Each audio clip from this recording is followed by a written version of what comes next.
Hello, everyone, and welcome to the Grapevine Open Meeting of Alcoholics Anonymous. I'm Chris, and I'm an alcoholic, and I'll be your host for the month of July.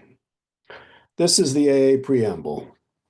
Alcoholics Anonymous is a fellowship of people who share their experience, strength, and hope with each other, that they may solve their common problem and help others to recover from alcoholism.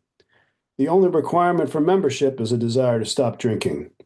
There are no dues or fees for AA membership. We are self-supporting through our own contributions. AA is not allied with any sect, denomination, politics, organization, or institution, does not wish to engage in any controversy, neither endorses nor opposes any causes. Our primary purpose is to stay sober and help other alcoholics to achieve sobriety.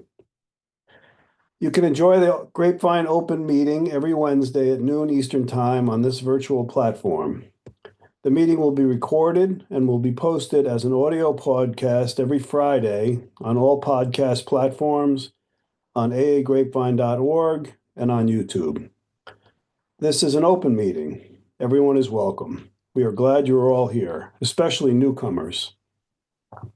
If you are new to AA and want to learn more about our program of recovery from alcoholism, we encourage you to find an AA group in your area. Contact with group members will help you find a sponsor and help you learn the AA program of recovery from alcoholism.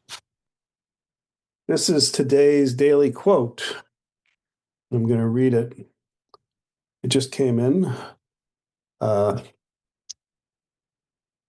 Grapevine Daily Quote, July 8th, 2026. Ever fresh in my heart is a song of thanksgiving for my expanding sobriety as the opening door to timeless truth. And that's from Jackson Heights, New York, April 1956.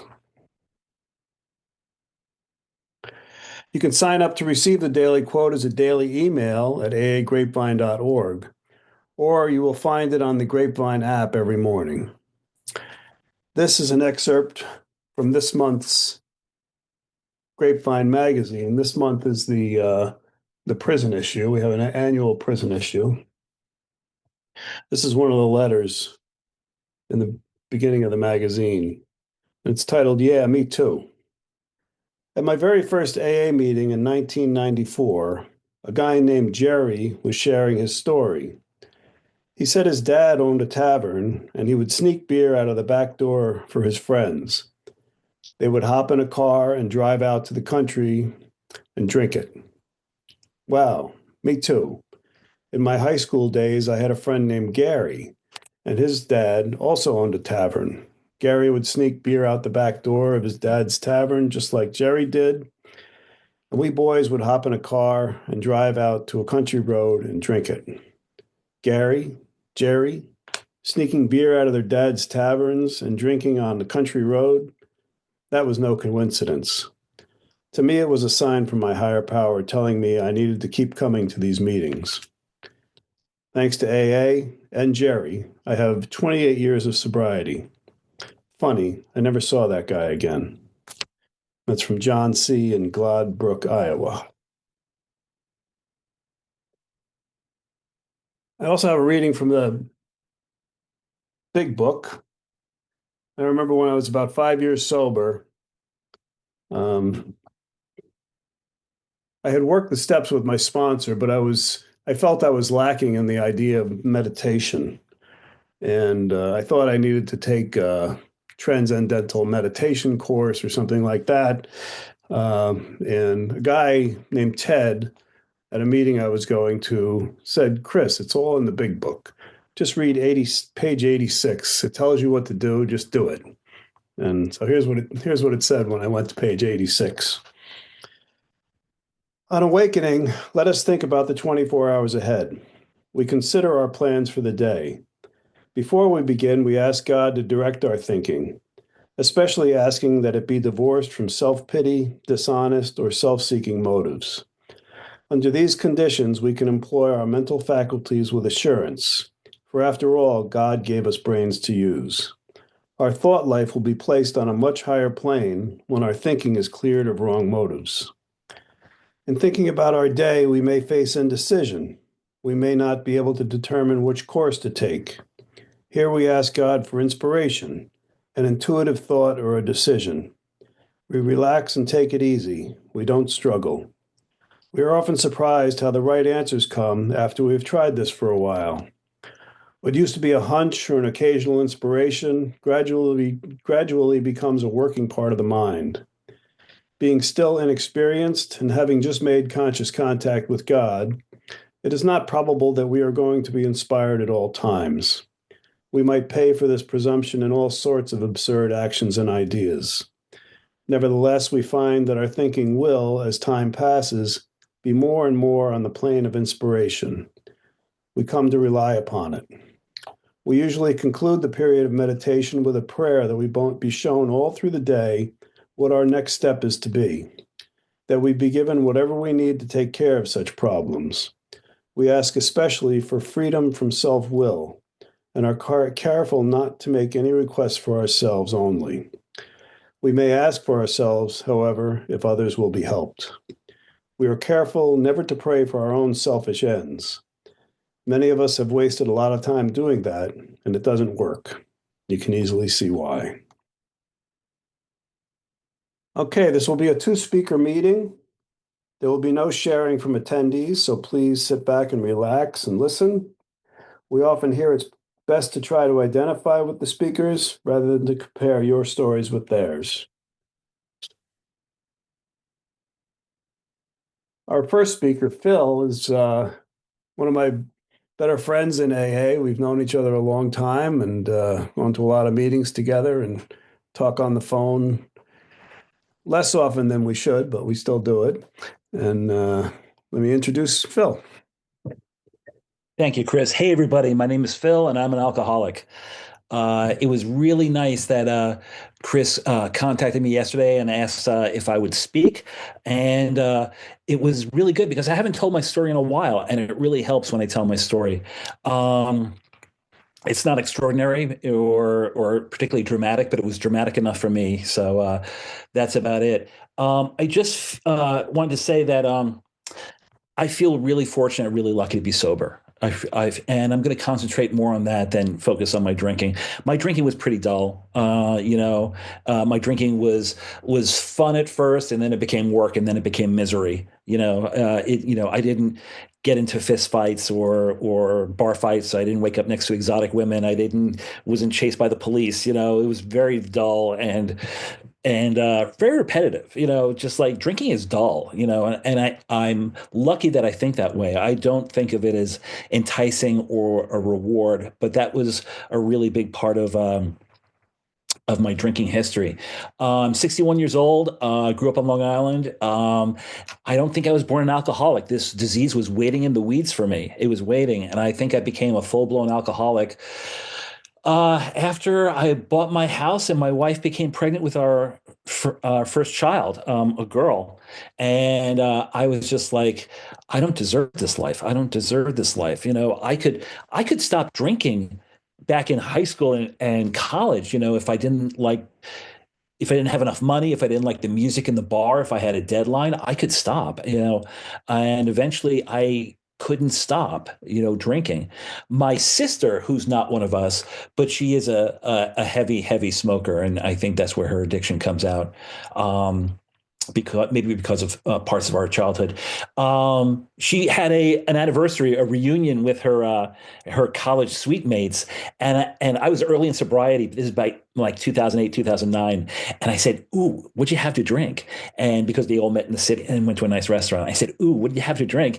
And she said, "I had like a glass and a half of wine. You ever get that feeling when you've just had enough alcohol and you don't want any more?" And I said, "No, Catherine Mary, I don't know that feeling. I don't know that feeling at all. I wish I did. I used to know that feeling. That would have come in handy." I married my college sweetheart. We got a house. She was the daughter of not one but two alcoholics, and she married a latent alcoholic. So she won the lottery there. Her father was a charming alcoholic, and her mother was a really destructive, very bitter, volcanic temper. I have a mother with a similar disposition, but about food issues and I think depression that she turns into rage. So, we understood each other's backgrounds, and I think that helped us to bond each other. And like I said, I didn't start drinking heavily until I lost my drinking partner. My wife became pregnant, and I started drinking alone. And in the morning, she would say, "Wow, you drank a lot." And I said, "Yeah, I did. I really did." And she wasn't nagging, and I wasn't being facetious. I was just like genuinely surprised at how much I drank the night before. It felt like somebody else was doing the drinking. I felt like a marionette, like somebody was pulling my strings. And it got really bad. I had a very difficult job, a very challenging job. I was a magazine editor. I worked for Brits, and their concept of alcoholism is not anywhere near the American concept of alcoholism. They wanted me to go out drinking with clients. I didn't, because I wanted to drink alone. And our second child, Matthew, was diagnosed with autism. First, pervasive PDD, pervasive developmental delays, and then that's a precursor for the full official diagnosis. And it was like our house was hit by lightning. He was running around screaming at night. He would turn on the lights. He would knock over dressers full of, very heavy dressers, because he opened up all the drawers and everything like that. He would turn on the TV at full blast at 3 a.m. It was chaos. It was chaos. And and I thought that drinking was my hobby. I thought it was just like, hey, this is how I'm blowing off steam. This is how I'm reducing my tension. I was actually building the tension, as we all know. As we all know, it never works. When you use alcohol for anything besides maybe a slight social buzz, you're entering dangerous territory, in my opinion. And I would come home. We wouldn't have a lot of money because I was a journalist and everything like that, and our life was getting very expensive. And if I had to go buy our last few dollars with formula and with diapers, I made sure that I got my bottle too. And I would drink these little flasks and these little fifths in my wife's Saturn outside my house, my perfectly nice house that I was too scared to go into. And my wife later said that it was the scariest time of her day. She didn't know when I was who was going to walk in the door. Is it happy Phil? Is it tired Phil? Is it excited Phil? Or is it angry Phil? Or even worse, is it zombie Phil? And I don't want to be that guy. I don't want to be that guy. And it came to a boiling point where my wife said, I don't want you to drink anymore. And if you do drink, you're going to have to leave. I don't want our daughter to grow up the way that I grew up. And I burst into tears, and I was just like, I don't think I can stop. So I went to a psychologist who works with people like us, with our special superpower, and she gave me the questions. Do you drink every day? Do you drink to get drunk? Does it take more alcohol to get you drunk? Does your behavior change dramatically when you drink? Have you ever lost a job? Have you ever lost a relationship? Has a loved one ever asked you to stop drinking? And I answered yes to all of them, except for I never got in trouble with police, and I never got in trouble with an employer. But that was going to happen. I was driving home drunk from the train station. I always had my three little airport bottles of scotch because I thought I was so sophisticated. This is around the era of Mad Men, and so just like, oh, look at me, I'm Don Draper, and it was just great. It was just really, really great. Chris is laughing because I'm the opposite of Don Draper, and I had to get blottoed in order to go into my lovely, nice little house, and my wonderful wife, and my insanely beautiful children. Thank God I married somebody, quite attractive. And and the shrink said, I won't work with you unless you go to AA. And I thought, oh my God, she's just giving me a death sentence. Because I thought, like, I'm going to lose the only fun thing in my life. I'm only going to lose the only wonderful thing in my life. And she's taking it away. And I went to my first meeting, and raised my hand, and it was 90 people there because they were cleaning all the classrooms in our little home group. I don't know if Chris was there that day, but 90 people there. And I raised my hand, and I said, my name is Phil. I think I'm an alcoholic, and this is my first meeting. And the room erupted in cheers and applause, and people, it was just so great. And I thought to myself, don't these people know this is the worst day of my life? Don't these people know I can't drink anymore? I'm losing my friend. How dare they? And somebody would say, I have 10 years sober. I have 15 years sober. I'm just like, no, you're lying. There's no way. There's no way.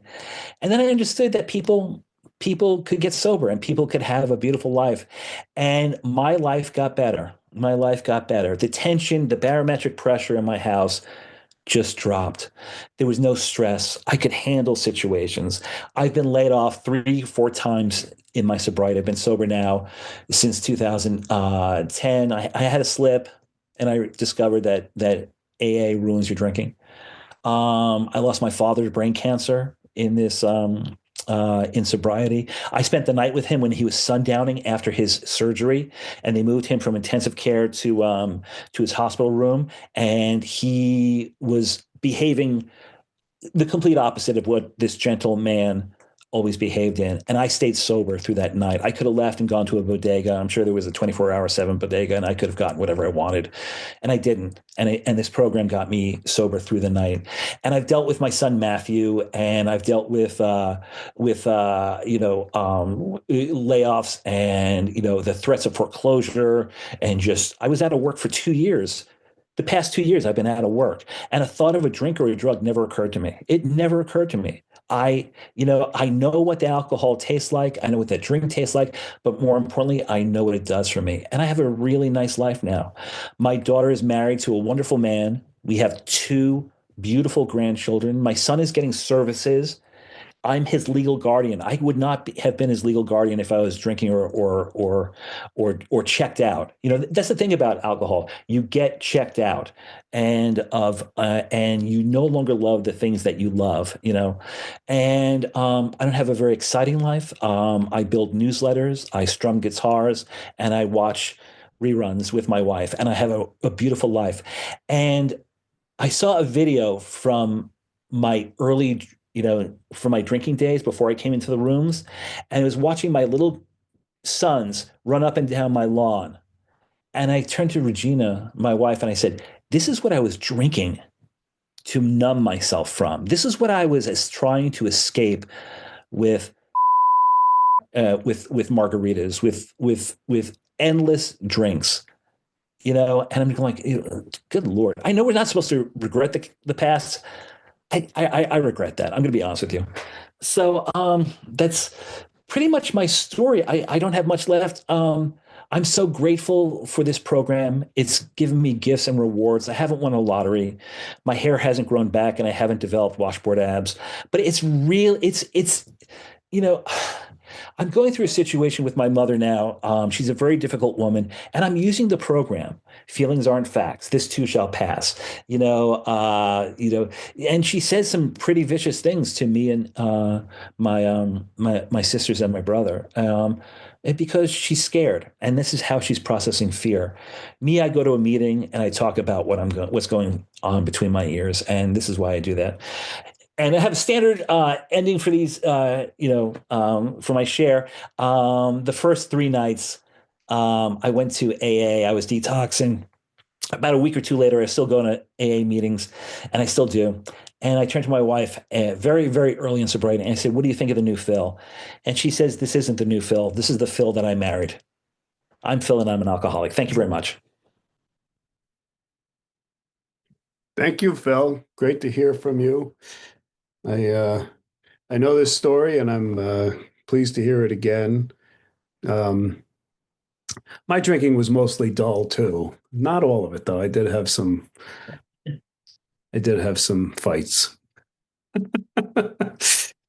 Anyway, so a few announcements. The seventh tradition of AA states that every AA group should be fully self-supporting, declining outside contributions. AA members can help by contributing to your group, your local office, your area, and your district, and to the General Service Board. There's a great pamphlet called Self-Support, where money and spirituality mix, and you can find it on aa.org. Grapevine does not accept direct contributions, but of course, we do have expenses. The best way to support Grapevine is to subscribe to the magazine, either in print, online, or on the apps. You can subscribe to the magazine in print or online by visiting aagrapevine.org.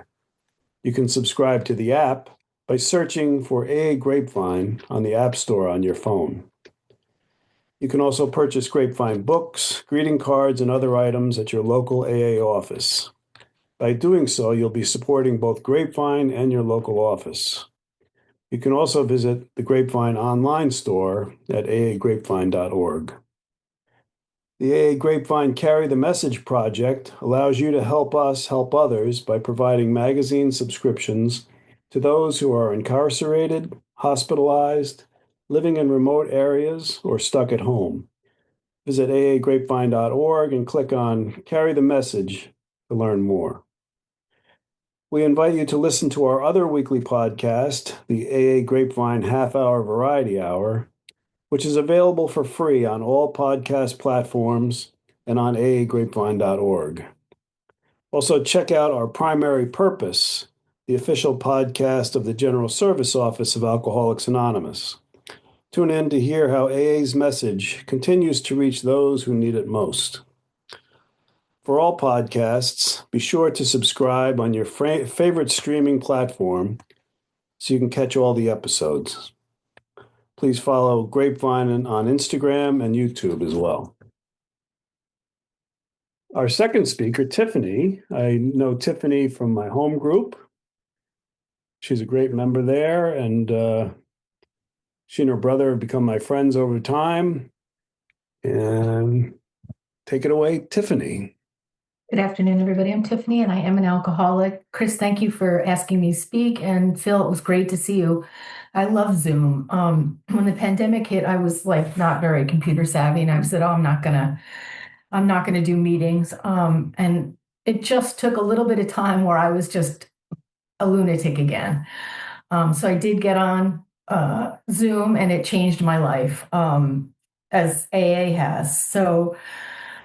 Like Phil, and I don't want to go into too much of my drunkalog, but what I will say is when I came in, I was totally broken, but I thought I had everything together. The craziness of this disease, it lies to us. And I was like, my life isn't unmanageable. I have a house that was part of my job. Had a job that I was about to lose. It was very tenuous. And I had a husband who was sleeping in a different room. We were like two ships passing in the night. And so with some clarity, I see that it was just a disaster. I grew up in an alcoholic family, and when I heard the word chaos, that's exactly what our house was. My parents loved us, but it was chaotic and crazy, and we never knew what was going to happen. Like consequences for nothing, or no consequences for things that we should have had consequences for. So it was just very confusing. There were a lot of unspoken rules, like. My parents loved for us to talk to them about anything that was good, but we couldn't come to them if we were hurt or sad or depressed, which, I was a lot of the time, because it was, I think, for them, maybe a reflection on them. I get emotional when I share. My dad died of this disease at 69, and it's kind of hitting me right now because my husband is 69, and although he's not one of us, he does have a lot of health issues. So it's funny how that brings it home. And it was sad. My dad was like a really talented, cool, nice guy. He wasn't an angry or mean drunk, but he just lost himself, and I used to say it was a slow form of suicide until I realized I was doing the same thing, really. I didn't want to be here, but I didn't know how to go about not being here. And I just wanted to be a wallflower and just be left alone. And I think that was a lot of my drinking, just keep people away from me. I want to be by myself. I didn't show up for people. I didn't show up for myself. It was brutal. I'm just going to start my timer, so I don't want to go over. And then I work with my older brother, Dave, Chris just mentioned, and I'll say this, a lot of alcoholism in my family. My cousin, who I loved, who's only 12 days older than me, died of esophageal rupture directly from drinking. And he was only 12 days older than me and died in his 30s. So it's everywhere. But then I have two brothers older than me. I'm the youngest, and they both combined have over 40 years of sobriety. And my oldest brother, Dave, who I work with, saw the progression, saw me just, again, just this slow form of suicide. And we worked together, and I really messed up at work. And that was it. That was the end of everything. He said, I'm going to call the boss. I'm going to let her know what's going on. you need to call her and let her know what's going on. And they suggest you either go in-person treatment or you go to AA and go to 90 meetings in 90 days. And so my brain was like, I'll go to 90 meetings in 90 days and then I'll be done. That's all I'm going to do. I'm just going to get everybody off my back. And, I've heard this before and it happened to me. I don't know when the switch happened, but I did more than 90 meetings in 90 days. There was a meeting that was held on Monday mornings and you could do 3 in a row. And luckily my brother could cover me at work and I was able to do that. And I remember the first time I sat in the parking lot and called my boss, who I'd worked with for over 20 years, and told her exactly what was going on.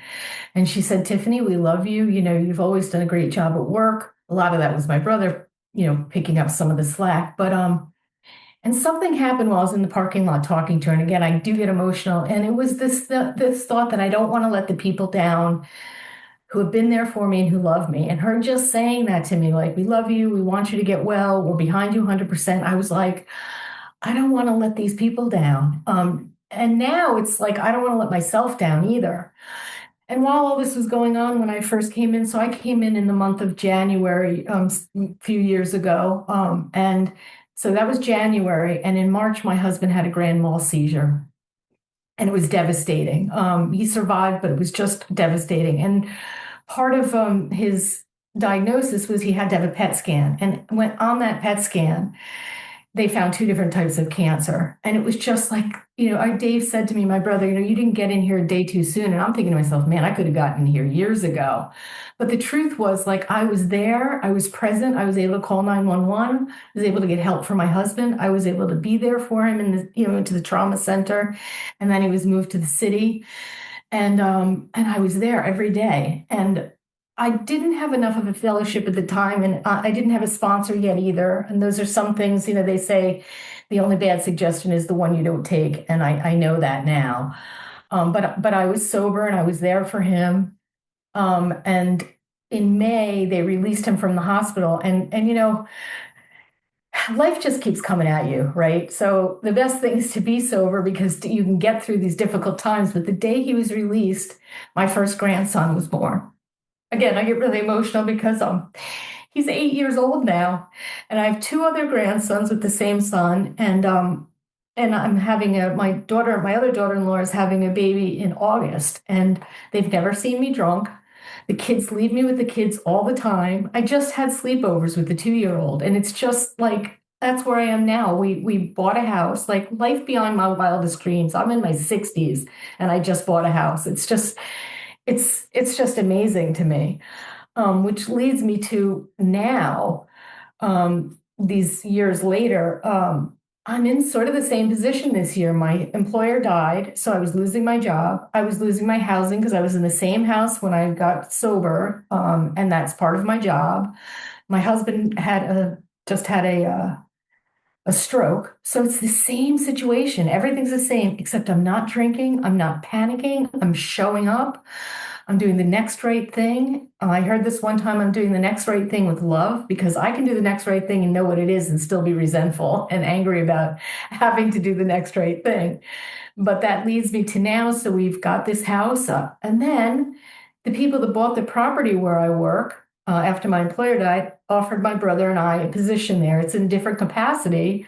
I still have my job, still have my house with my job down there, and I'm kind of going back and forth. But when people said life beyond your wildest dreams, I always thought like millions of dollars and maybe a boat and a private this and a that. It's nothing like that. It's waking up in the morning, being sober, showing up for the things I need to show up for. My grandkids, for one, my family, showing up for myself. Somebody recently said, I still have that thing where I don't think I deserve things, I'm like, how is this that I was able to manage to buy this house? How did it just end that I landed on my feet? And sometimes I get this thing where I don't want to tell people what's going on if it's good, right? And somebody one time said to me, don't tell people your problems. They either don't believe you or they think you deserve it. And I still have that craziness. And I love that that On Awakening was read this morning, because my sponsor said to me one time, read that every morning. And I did. And I felt better, and I would start my day in the right way. And sometimes I start to feel better, and then I stop doing the things that make me feel better. And that's why for me, doing service is really important. I did a year and a half, 7:30 in the morning, a Tarrytown meeting, and then now I'm doing another service on Wednesdays, and it just keeps me right sized is what I want to say. And like somebody was saying, I don't think about a drink. I was a totally isolated drinker. And the thing was, it made me not go places, or I would go, like, I did a lot of hosting once my mom died because, where's everybody going to go for the holidays? And so I realized like I was the only drinker, but I would be like, oh, we got to get all this booze for everybody. And I wouldn't drink until everybody left. And then when I was cleaning up, I was drinking the entire time. And now I go out and I can listen to music or go to a restaurant, and it doesn't even occur to me. Like and when I see people getting kind of crazy and that, I don't miss it. I'm like, I'm so glad I'm not in that position, which is a total shift in everything. And I do have my brothers who are in sobriety. I have a sponsor now. My second sponsor, my first one moved away, and that has changed my programs. Having somebody to talk to and hear things and tell me the truth, which I really love. I have one little story that I'll tell. I was sitting at a coffee shop with my previous sponsor, and I was telling her about all this stuff going on. And she made a suggestion, and I crossed my arms and I leaned back, and she said, "Look at you, you're like a toddler throwing a temper tantrum." And at first I was really offended. And now I feel myself doing that. And I'm like, I have to check in, like, what am I doing that I'm like being resistant to? I have to remain teachable. I have to be honest. Like, I have to tell people when I'm suffering, because I grew up with they don't want to hear it, and that's going to get me in a lot of trouble. My life is totally different. The fact that I have my grandkids, my husband and I are like have a totally different relationship now. He's completely 100% supportive of AA. I think because I'm not such a lunatic. I can go there and be a little bit crazy, but honestly, I don't have a shot if I don't stay in AA. So, Chris, thank you so much. I don't have much more, but AA saved my life and it saved my family. And for that, I'm forever grateful. I'll keep coming back because I need AA. Thank you. Thank you, Tiffany. Great to hear your story. I remember it was the first meeting I went to where they told me to do the 90 and 90, and I thought that was rather excessive, but I was willing to do whatever, at that point, because I was so disheartened. And anyway, I once I started doing it, like you, I started like I would be hitting multiple meetings after a few weeks. I was going to 2 meetings a day. It was just couldn't get enough of it after a little while. I also could identify, even in early sobriety for you and for me, bad health problems in the family, and showing up, even though we were relatively new in sobriety, we showed up, and it's amazing the difference that AA makes even in the first year or so. It's just crazy. And I could also identify with having to do the right thing being a pain in the neck sometimes, but we still do it. So, all right. So please let your friends know about this meeting.